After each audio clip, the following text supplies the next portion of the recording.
Hello, good morning সকলকে। কেমন আছো তোমরা সবাই? অক্ষয় তৃতীয়ার দিন সকাল সকাল দেখো আকাশে কত মেঘের জমাট বেঁধেছে। বৃষ্টি হবে কি হবে না এই ভাবতে ভাবতেই ঝমঝম করে বৃষ্টি নেমে গেল।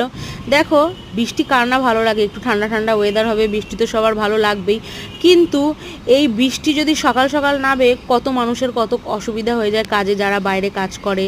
আর সত্যি ভীষণ ল্যাদ লাগে। তো যাই হোক, একটু এত গরমের মধ্যে একটু বৃষ্টি অনেকটাই স্বস্তি দেয়, কিন্তু অনেক অসুবিধাও হয়ে যায়। তো যাই হোক, তোমাদের কার কার এরিয়াতে বৃষ্টির ওয়েদার কেমন কেমন ওয়েদার রয়েছে সেটা অবশ্যই জানিও। আর দেখো, এটা কিন্তু আমাদের কলকাতা টলিগঞ্জ এরিয়াতে, তো আমাদের এখানে তো এরকম বৃষ্টি হচ্ছেই। আর তোমাদের কার কার বৃষ্টি ভালো লাগে সেটাও জানিও। আর শুভ অক্ষয় তৃতীয়া সবাই ভালো করে কাটিও, সবাই ভালো থেকো।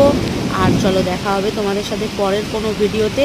আর অবশ্যই যদি আমার ভিডিওগুলো ভালো লেগে থাকে তাহলে আমার চ্যানেলটার পাশে থেকো, লাইক কমেন্ট শেয়ার আর চ্যানেলটাকে সাবস্ক্রাইব করে দিও। টাটা।